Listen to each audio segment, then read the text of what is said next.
بسم اللہ الرحمن الرحیم۔ میں ہارون رشید ہوں۔ آج سارا دن اسلام آباد میں جو ہنگامہ برپا ہوا اس نے قوم کی تشویش میں اور بھی اضافہ کر دیا، جو بہت دنوں سے کئی مہینوں سے ایک اضطراب کے عالم میں ہے۔ یہ اضطراب بڑھتا جا رہا ہے اور حل کسی کو سجھائی نہیں دیتا۔ اس وقت جب میں بات کر رہا ہوں تو محترمہ مریم نواز اور مولانا فضل الرحمان اس ہجوم سے مخاطب ہیں جو غیر قانونی طور پر اسلام آباد میں برپا ہوا ہے، جس نے ان دنوں کی یادیں تازہ کر دی ہیں جب نون لیگ نے سپریم کورٹ پہ حملہ کیا تھا چیف جسٹس سجاد علی شاہ پہ اور انہیں بدل ڈالا گیا تھا۔ یہ عدلیہ کو بلیک میل کرنے کی کوشش ہے۔ پولیس پہلے ہی اس کی جو حالت ہے اور سول سروس کی سب جانتے ہیں، ایف بی آر کا جو عالم ہے وہ بھی جانتے ہیں۔ عدالت کسی معاشرے کا آخری سہارا ہوتی ہے۔ سیکنڈ ورلڈ وار میں چرچل نے برطانوی اخبار نویسوں سے پوچھا تھا، جب انہوں نے بڑی پریشانی کا اظہار کیا کہ کیا عدالتیں مہیا کر رہی ہیں، جب انہوں نے اس بات میں جواب دیا تو اس نے کہا ہر چیز ٹھیک ہو جائے گی۔ ایک امید کی شمع روشن ہوتی ہے کبھی، یعنی گیلی پولی کے مارکے میں ترک 500-600 سال سے چلی آتی ترک جو عثمانی سلطنت ہے وہ خطرے میں تھی، اور بلکہ ترکی کی آزادی خطرے میں تھی، اور متحدہ یورپ کے افواج نہ صرف بلکہ آسٹریلیا کے افواج بھی یکجا تھیں ان سے لڑنے کے لیے، لیکن مصطفیٰ کمال نے انہیں شکست دی اور نجات سے دوچار کیا۔ کہا جاتا ہے کہ آج بھی باسفورس کی ریت پہ ٹھوکر لگائی جائے تو کسی گورے کی کھوپڑی اس میں سے نکل آئے گی۔ تحریک پاکستان کے ایام میں قرارداد پاکستان منظور ہونے سے پہلے بڑا ایک گھٹا ٹوپ اندھیرا تھا، لیکن اقبال زندہ تھے جب تک تو وہ امید برقرار رکھتے تھے، لیکن نکلوں گا میں اپنے درماندہ کارواں کو، شرر فشاں ہوگی آہ میری، نفس میرا شعلہ بار ہوگا۔ اور اس کے بعد ان کی زندگی میں بھی اور ان کے بعد بھی قائد اعظم نے امید کی یہ شمع فروزاں کیے رکھی۔ ان کی موجودگی میں لوگوں کو ایک ذہنی سہارا تھا۔ جب قرارداد پاکستان منظور ہو چکی تو انہیں پلٹ کر نہیں دیکھا اور کہا کہ پاکستان بن کے رہے گا، اس پہ وہ قائم رہے، نشیب و فراز آئے، مگر بہرحال پاکستان بن گیا اور وہ عظیم خطرہ ٹل گیا مسلمانوں کی ایک بہت بڑی تعداد سے، جس اذیت میں آج کشمیر کے مسلمان اور بھارتی مسلمان گرفتار ہیں، فلسطین کے مسلمان جس میں گرفتار ہیں۔ ہمیشہ امید کا ایک راستہ ہوتا ہے۔ رسول اللہ صلی اللہ علیہ وسلم نے فرش پہ بیٹھے ہوئے اپنے اصحاب کے درمیان کچھ آڑی ترچھی لکیریں کھینچیں، پھر ایک سیدھی لکیر کھینچی اور کہا یہ صراط مستقیم ہے۔ صراط مستقیم کیا ہے؟ جنرل خالد لودھی نے، سبکدوش جنرل خالد لودھی نے، جو کور کمانڈر بھی رہے اور ڈیفنس سیکٹری بھی رہے اور بہت ہی یعنی راست فکر لوگوں میں سے ایک فارمولہ پیش کیا ہے جو بہت سادہ ہے۔ کشیدگی کم کی جائے، پی ٹی آئی فوجی قیادت پہ تنقید بند کر دے، دوسری طرف سے بھی تنقید جو ہے ترک کر دی جائے، الیکشن کی تاریخ کا تعین کر لے، الیکشن ایک دن میں ہوں، اس پہ پی ٹی آئی ایگری کر لے اور سپریم کورٹ میں چلے جائیں اور اس تاریخ کو الیکشن ہو جائیں، لیکن زور اس پہ ہے کہ صرف الیکشن پہ نہیں ہے بلکہ مصالحت پہ ہے، اور یہی سیدھا راستہ ہے ان حالات میں۔ ہم جو پولیٹیکل سائنس کے ادنیٰ طالب علم ہیں، ہماری رائے میں دیکھیے، اگر عدالت باقی نہیں رہتی تو اس کا مطلب صرف یہ نہیں ہے کہ ایک اور عدالت تباہ ہو جائے گا۔ اس وقت صرف ایک آدمی اور اس کے ساتھی ہیں جو کوئی اعتدال کی اور تحمل کی راہ اپنائے ہوئے ہیں، چیف جسٹس عطا بندیال اور ان کے ساتھی، اور اگر آپ ان کو بھی رون ڈالتے ہیں تو یہ بڑا المیہ ہوگا۔ ہم 69 میں دیکھ چکے ہیں، 58 میں دیکھ چکے ہیں، 69 میں دیکھ چکے ہیں، جب ادھر شورش برپا کر رکھی تھی بھٹو صاحب نے، ادھر شیخ مجیب الرحمان نے بھی، لیکن سب سے زیادہ مولانا باشانی نے، جنہوں نے کہا السلام علیکم مطلب خدا حافظ ان معنی میں کہا، اور آگن جالو آگ جلاؤ، ملک ٹوٹ گیا تھا۔ جب اتنی خطرناک صورتحال ہوتی ہے تو سب سے زیادہ ضرورت تحمل کی ہوتی ہے۔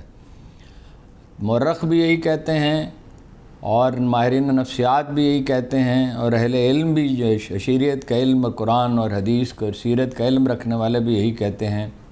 وہ لوگ جو سمجھتے ہیں، جو جانتے ہیں کہ انسان کیا ہے، زندگی کیا ہے، کائنات کیا ہے، پروردگار کیا ہے، اور آدمی سے اس کے تقاضے کیا ہیں، کہ ذہین آدمی ناکام ہو سکتا ہے، متحمل مزاج آدمی ناکام نہیں ہو سکتا۔ یہی قرآن مجید کہتا ہے والعصر ان الانسان لفی خسر الا الذین آمنوا وعملوا الصالحات وتواصوا بالحق وتواصوا بالصبر۔ قسم ہے زمانے کی، یعنی زمانہ جو ہے وہ بڑا ظالم ہے، بڑا بے مہر ہے، اور رسم و رواج کی اور ماحول کی قوت آدمی کو پست پامال کر ڈالتی ہے، لیکن وہ لوگ بچ نکلتے ہیں جو ایمان رکھتے ہیں اور صبر سے کام لیتے ہیں، ایمان جن میں جو اپنا برقرار رکھتے ہیں اور صبر سے کام لیتے ہیں۔ سب لوگ مایوس تھے، قائد اعظم کبھی مایوس نہیں ہوئے۔ محمد علی جوہر، عطا اللہ شاہ بخاری، ابوالکلام آزاد اور بہت سے لوگوں نے ہندوستان کے خس و خاشاک میں آگ بھڑکائی، لیکن ان کے پاس آخری حل نہیں تھا۔ آخری حل قائد اعظم کے پاس تھا، انیشیٹو لینا پڑتا ہے۔ جنرل خالد لودھی اور ان جیسے دوسرے دردمند لوگوں کو انیشیٹو لینا چاہیے، کسی نہ کسی کو آگے بڑھنا ہوگا۔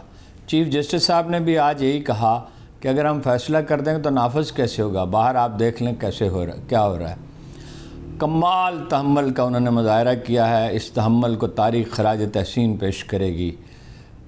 آنے والے عہد کا مورخ اگر کسی کو یاد رکھے گا تو جسٹس عطا بندیال اور ان کے ساتھیوں کو رکھے گا، باقی سب کشیدگی پیدا کر رہے ہیں اور تانہ زنی کرتے ہیں، بعض لوگ گالم گلوچ کرتے ہیں، الزام تراشی کرتے ہیں، افواہیں پھیلاتے ہیں۔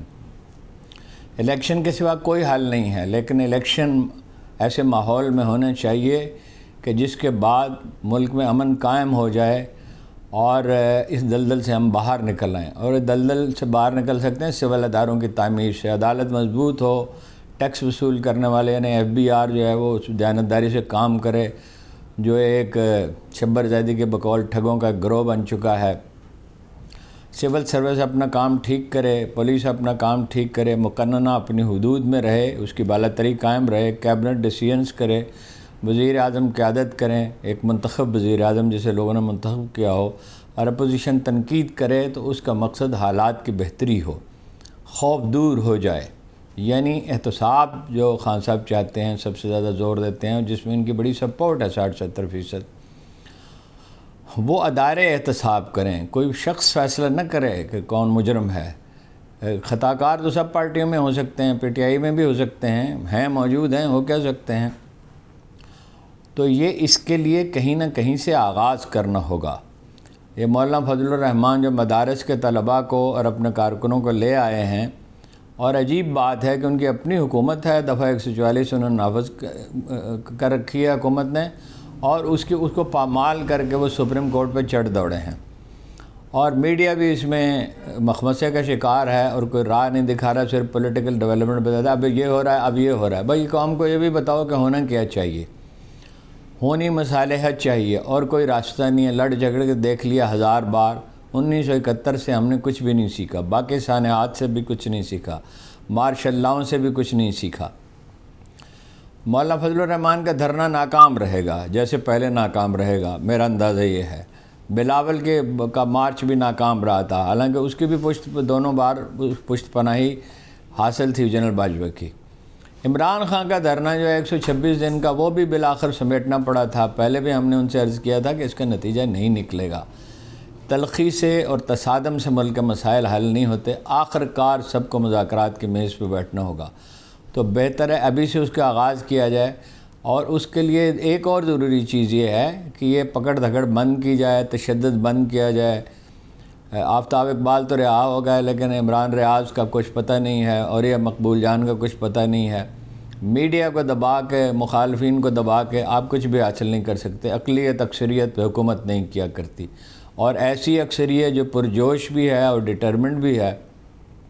اور نہ صرف یہ کہ پاکستان میں اکثریت عمران خان کے موقف کی حامی ہے، زیادہ تر عالم اسلام میں جو تازہ ترین سروے ہوئے ہیں، دنیا کے ہر ملک میں اس کے حق میں مظاہرے ہوئے ہیں، ابھی ترکی کے ایک عالم دین کا سوشل میڈیا پہ پیغام دکھایا جا رہا ہے ایک قصبے سے کہ وہ ایک غیور مسلمان ہے. یہ کینیڈا میں مظاہرے ہوئے، صومالیہ میں ہوئے، آسٹریلیا میں ہوئے، برطانیہ میں ہوئے.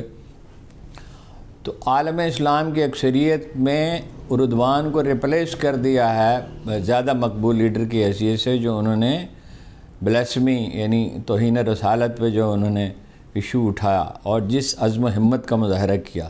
عزم و ہمت تو ان میں ہے، لیکن حکمت کی ضرورت ہوتی ہے، صبر چاہیے ہوتا ہے اور حکمت چاہیے ہوتی ہے. اس کے بغیر کامیابی ممکن نہیں ہوتی. صلاح الدین نے صلیبیوں سے جنگ بندی کی تھی. قائد اعظم نے طول طویل مذاکرات کیے، لندن جا کر بحری جہاز میں جانا پڑتا تھا.